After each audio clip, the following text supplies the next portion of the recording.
बहुत अंदर तक तबाही ले जाती है ये खामोशी। बहुत अंदर तक तबाही ले जाती है ये खामोशी। ना कोई जख्म दिखता है, ना कोई आवाज़ आती है। गुलजार साहब के इस शेर से आज के कार्यक्रम की शुरुआत करूंगा। स्वागत है आप सबका एंड एक्शन के एक नए एपिसोड में। मेरा नाम चैतन्य श्रीवास्तव है। कैलेंडर में आज की तारीख 16 जून 2025 है। स्वागत है आप सबका। आज का जो टॉपिक मैंने चुना है वो ऐसा टॉपिक है जिसकी हाल फिलहाल में तो लोगों ने बात करना शुरू किया है, पर ये बात बहुत अर्बन सेंट्रिक है और मुझे लगता है कि ये कुछ फिल्म्स में और कुछ स्पेसिफिक एरियाज़ में सोसाइटी के ये सीमित हो गया है और इसको बहुत लेवल मिला नहीं सीप इन होने का समाज की विभिन्न शाखाओं में और ग्रास रूट लेवल पर। तो जो टॉपिक है मेरा उसका नाम है mental health issues in Indian male. एक इंडियन आदमी के साथ जो मेंटल हेल्थ इश्यूज एसोसिएटेड होते हैं उसको अक्सर नकार दिया जाता है और इसी के बारे में थोड़ी सी बात करेंगे आज। एक डेटा है 2023 का, लेटेस्ट यही मिला मुझे, बट इसमें जो आंकड़े हैं वो देखने लायक है कि 1.7 lakh people have been diagnosed with mental health issues in India और इसमें से 70% of these people were male। ये आंकड़ा अपने आप में बहुत खतरनाक है अगर आप इसके बारे में देखें, लेकिन इससे भी खतरनाक बात यह है कि केवल 10 में से एक आदमी ये कहने में सक्षम है कि वो मेंटल हेल्थ को सीरियसली लेता है और साथ ही साथ वो एक डॉक्टर को कंसल्ट करेगा अगर उसको ऐसी कोई इशू है। तो ये अपने आप में बहुत डरावनी बात है, क्योंकि बाकी किसी खामी का और इशू का तो हम लोग अगर कोई सामने से ना भी पूछे तो भी हम बता देते हैं कि हमारी तबीयत खराब थी या ऐसा कुछ। पर मेंटल हेल्थ के बारे में जब बात आती है तो एक सन्नाटा सा छा जाता है। उस कमरे में कोई बात करना नहीं चाहता और जिसको वो परेशानी है वो ये बोलना नहीं चाहता। तो इस कम्युनिकेशन गैप की वजह से आदमी अपनी बात को कन्वे नहीं कर पा रहे। बात यहाँ सिर्फ मैं आदमियों की कर रहा हूँ, फीमेल्स की इसलिए नहीं कर रहा हूँ। ऐसा नहीं है कि उनको ये इशू नहीं होता, उनको भी होता है और शायद होता है, ज़्यादा ही होता होगा। बट क्योंकि पर्सनली ये जो एन एक्शन सीरीज़ है इसमें मैं यूथ की बात यूथ के साथ करना चाहता हूँ, तो इसको मैं प्योरली एक ऐसा सिस्टम रखना चाहता हूँ जहाँ पर जो मैंने फील किया है स्पेसिफिकली मैं उसके बारे में आपसे बात कर सकूँ। कुछ एंटिसिपेटेड बात या ऐसी बात करना जो मैंने डायरेक्टली फर्स्ट हैंड फील नहीं किया है वो मैं अवॉइड करना चाहता हूँ। तो जितने भी मेरी फीमेल लोग देख रहे हैं इस कार्यक्रम को, तो आप लोग भी ज़रूर देखिए। ये नहीं कि आप बंद कर दें क्योंकि इसमें फीमेल स्पेसिफिक बात नहीं हो रही है, क्योंकि आपके भी जीवन में ऐसे लोग होंगे जो मर्द होंगे, आदमी होंगे और उनको इस किस्म की परेशानी होगी और शायद वो कहने में आपसे संकोच कर रहे होंगे, झिझक रहे होंगे। तो वो ये समझना आप लोगों के लिए भी बहुत ज़रूरी है। तो ये किस किस्म से आता है? पहली चीज़ कि how does mental health issue starts and what are the causes for it. Primarily मैं इसको 4 से 5 कैटेगरीज में डिफाइन करूँगा। सबसे पहले तो फैमिली प्रेशर। ये बहुत ही भयंकर एक सिस्टम है समाज का जिसमें आपसे एक्सपेक्टेशंस इस कदर की बना दी जाती है जो बहुत ही अनफुलफिलिंग हो और उसका कोई एंड ना हो। सामाजिक तौर पर आपके लिए तो हो सकता है आपको लगे कि मैंने कर लिया चीज़ जो मुझे करना था, लेकिन समाज ये आपको कभी फील करने नहीं देगा। वो उसके अलग अलग फैक्टर्स हैं। पहले कुछ और हुआ करता था, आजकल के टाइम पर सोशल मीडिया है कि आप जब देखो आपको लगे कि मैं सेटिस्फाई हो गया अपनी लाइफ में और सब कुछ कर लिया मैंने, तो आप सोशल मीडिया पे किसी की रील देखोगे या सोशल मीडिया पे किसी का वीडियो देखोगे और आपको लगेगा कि अरे नहीं यार अभी तो बहुत कुछ करना है। इसी कड़ी में पेरेंट्स भी एक फैक्टर प्ले करते हैं। तो parents are actually a safe space, are supposed to be a safe space जहाँ पर आप जाकर अपने दिल की बात कह सकें बिना किसी जजमेंट के। लेकिन कुछ मायनों में ऐसा हो जाता है कि due to comparisons, due to other kinds of things, आप उस लेवल पर इंटरैक्ट नहीं कर पाते हो, और उसकी वजह से आपके ऊपर एक certain kind of pressure feel होता है आपको। And this can lead to a very early stage of depression और मेंटल हेल्थ इशू। बहुत कम उम्र से आप इस चंगुल में फंस जाते हैं डिप्रेशन के और मेंटल हेल्थ इशू के, और आप कुछ कर भी नहीं पाते। दूसरा मुझे लगता है अनएम्प्लॉयमेंट है। बढ़ती हुई बेरोजगारी है इस देश में। हम चौथी सबसे बड़ी इकोनॉमी बन चुके हैं, लेकिन जो इनकम इनइक्वालिटी है वो हम कहीं सोमालिया के साथ रैंक करते हैं 140 समथिंग। तो इसका ये मतलब है कि हमारे यहाँ बहुत इकोनॉमिक डिस्पैरिटी है, इनइक्वालिटी है, जिसकी वजह से एम्प्लॉयमेंट बहुत कम है और अनएम्प्लॉयमेंट बहुत ज़्यादा है इस देश में। और इस वजह से, जैसा मैंने पहले बात की कि आदमी के पास सोशल मीडिया पे अगर अकाउंट है तो उसके पास अंबानी से लेकर किसी भी बाहर के किसी बड़े बिजनेसमैन, एक्टर, एथलीट, सबका एक सोशल प्रोफाइल है।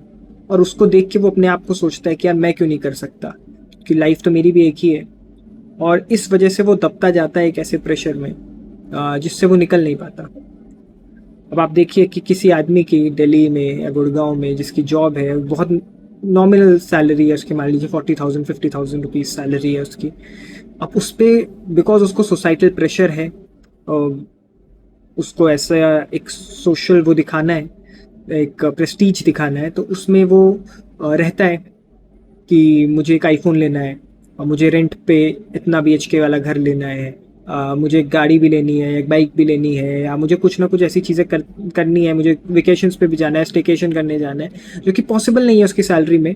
और शायद आज से एक जनरेशन पहले तक लोग सोचते भी नहीं इस सब चीज़ों के बारे में। These were considered to be comfort की चीज़ें, लेकिन या लग्जरी की चीज़ें।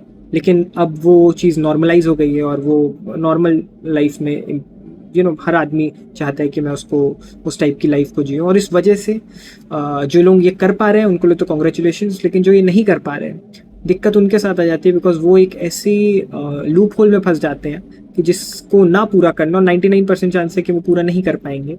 तो उस चक्कर में they get into this thing called mental health issue. Third topic के बारे में जो मैं बात करना चाहूँगा, मुझे लगता है फेलियर इन रिलेशनशिप्स। यहाँ स्पेसिफिकली मैं किसी पर्टिकुलर टाइप के रिलेशनशिप की बात नहीं कर रहा हूँ। There are lot of relationships जिसमें फेलियर की वजह से आदमी इम्पैक्ट होता है। ये एक परसेप्शन है कि जो आपका रोमांटिक रिलेशनशिप है उसी में फेलियर होने की वजह से लोग ऐसे हो जाते हैं। बट मैं बहुत से ऐसे लोगों को जानता हूँ जिनको फादर से उतना सपोर्ट नहीं मिला, या मदर से उतना सपोर्ट नहीं मिला, या किसी और वजह से उनको ये चीज़ इशू हुई। और हाँ, वो भी कि अगर उनको वाइफ या उनकी गर्लफ्रेंड से, या गर्लफ्रेंड से बेसिकली, जिसके केस में बॉयफ्रेंड, तो उनको उधर से भी उनको सपोर्ट नहीं मिला, या उनको टाइम नहीं मिल रहा है, या बाकी और भी जो उनको रिक्वायरमेंट्स हैं, बेसिक रिक्वायरमेंट्स हैं, वो नहीं मिल रही हैं। तो उस वजह से they feel that they have been impacted negatively in terms of mental health, और उसकी वजह से वो बहुत नुकसान हो जाता है उनकी मेंटल हेल्थ को।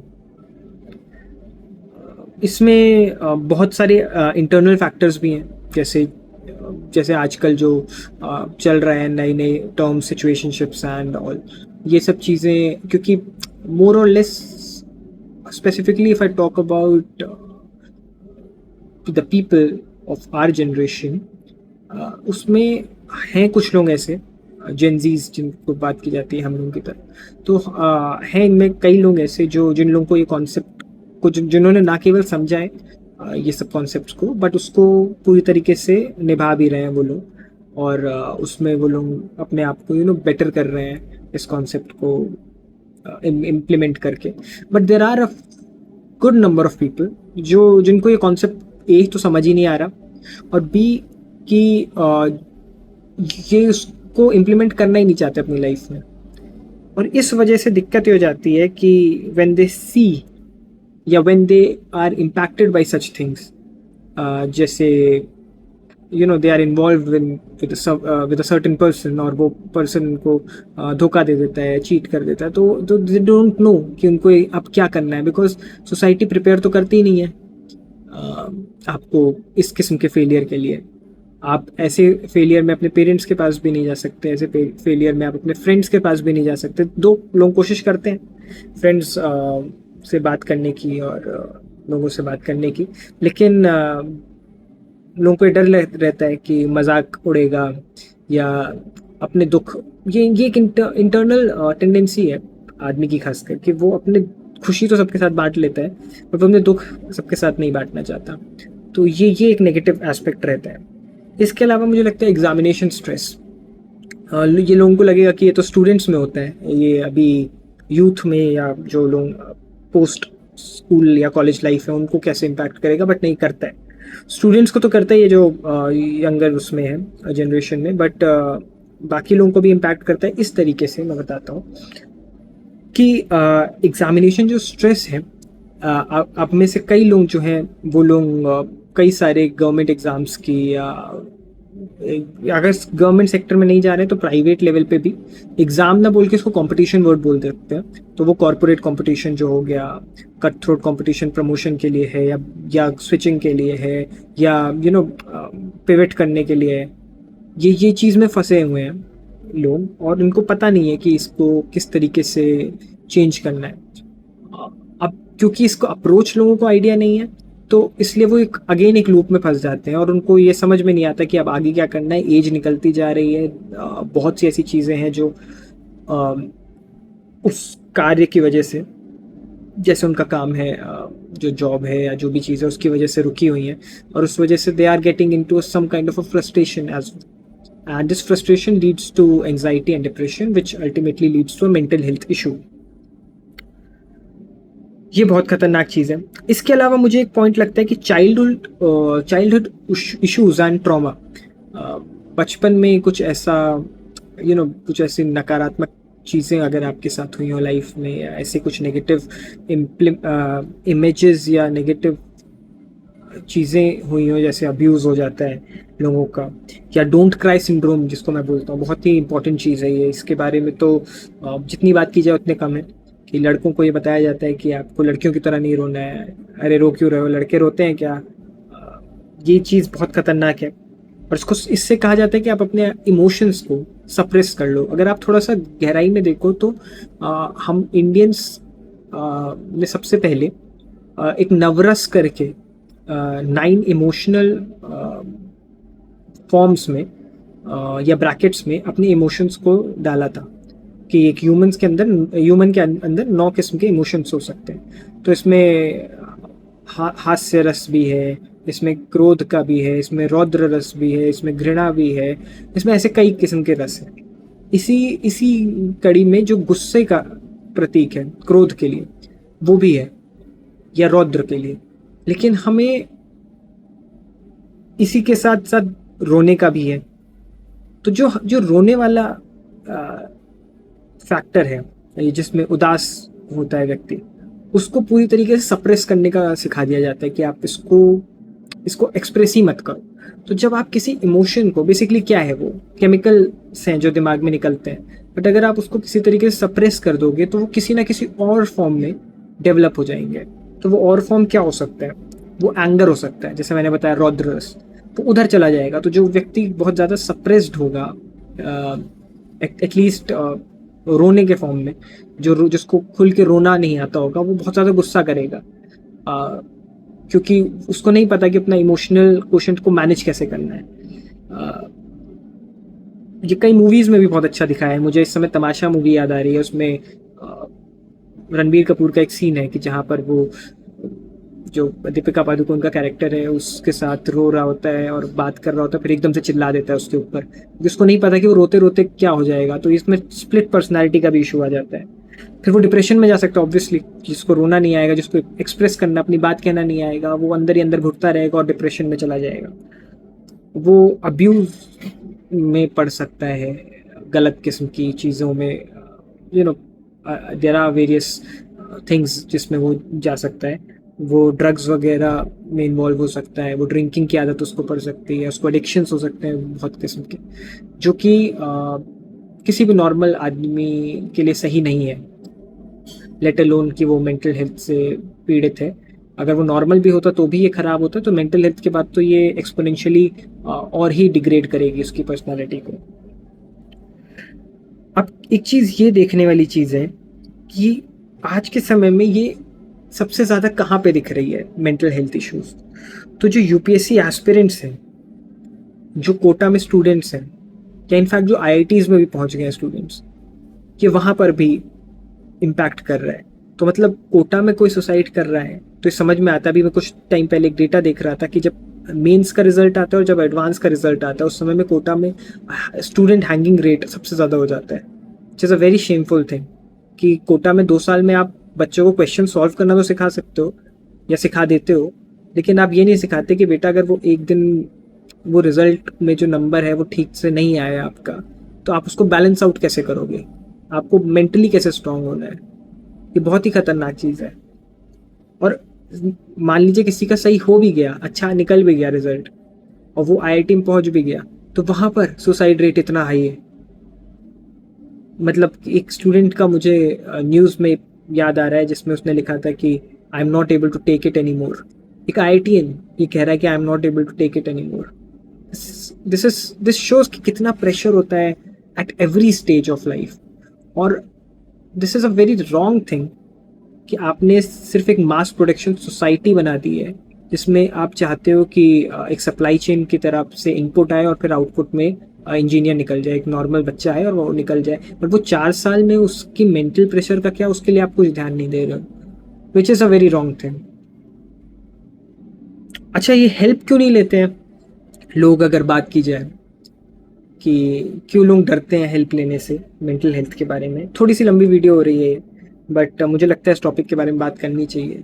तो क्योंकि सबसे पहले तो लोगों को लगता है कि बाकी दुनिया मुझे समझेगी कि मैं पागल हूँ कि मैं एक डॉक्टर के पास जा रहा हूँ दिमाग के। देखिए, पागल कहने वाली चीज़ जो है ना, इसका कोई अंत तो है नहीं। कोई पैसे के लिए पागल है, कोई भगवान के पीछे पागल है, कोई किसी आदमी के या औरत के पीछे पागल है, कोई नौकरी के पीछे पागल है। हर कोई पागल तो है ही। तो क्यों सोचना कि कोई दूसरा क्या सोचेगा?